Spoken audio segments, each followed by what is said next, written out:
बिहार में प्रतिदिन petrol diesel के दामों में वृद्धि देखने को मिल रही है, जिससे लोगों को काफ़ी परेशानी का सामना करना पड़ रहा है।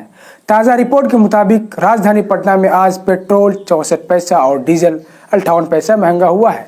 आपको बता दें, देश की 3 oil marketing company HPCL, BPCL और IOC प्रतिदिन सुबह 6 बजे के बाद पेट्रोल और डीजल की कीमत निर्धारित करती है और उसी हिसाब से पेट्रोल डीजल की बिक्री होती है।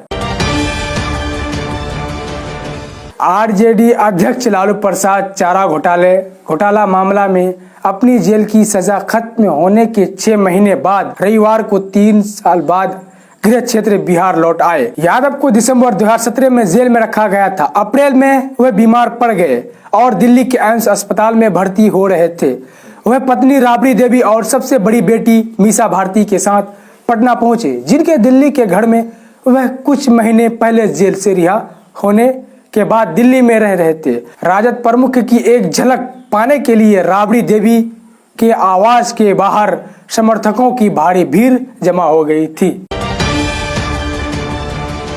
भागलपुर पटना रेलखंड पर यात्रा करने वाले रेल यात्रियों के लिए बड़ी खुशखबरी है। भारतीय रेल ने इस रेल रूट पर ट्रेनों की रफ्तार बढ़ाने की तैयारी में है। रेल की इस फैसले से इस रूट पर यात्रा करने वाले हजारों यात्रियों को लाभ होगा।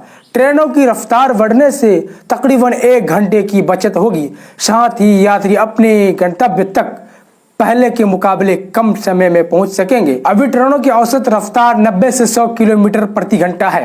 रेलवे के फैसले के बाद ट्रेनें 100 से 110 किलोमीटर प्रति घंटे की औसत गति से चल सकेगी। आरजेडी सुप्रीमो लालू प्रसाद यादव के एक बयान को लेकर बिहार के पूर्व उप मुख्यमंत्री और राज्यसभा के सदस्य सुशील कुमार मोदी ने कांग्रेस पर ही निशाना साधा है। सुशील मोदी ने रविवार को ट्वीट कर कहा कि लालू प्रसाद यादव ने कांग्रेस के बिहार प्रभारी और दलित नेता भक्त चरण दास के लिए जिस तरह के अभद्र शब्द का प्रयोग किया वह निंदनीय है, लेकिन इससे दोनों दलों के रिश्ते पर कोई असर नहीं पड़ेगा। कांग्रेस को कितनी भी गाली दी जाए, वे अपना अस्तित्व बचाने के लिए अपमान का घुट पीकर भी आरजेडी का साथ नहीं छोड़ेगी।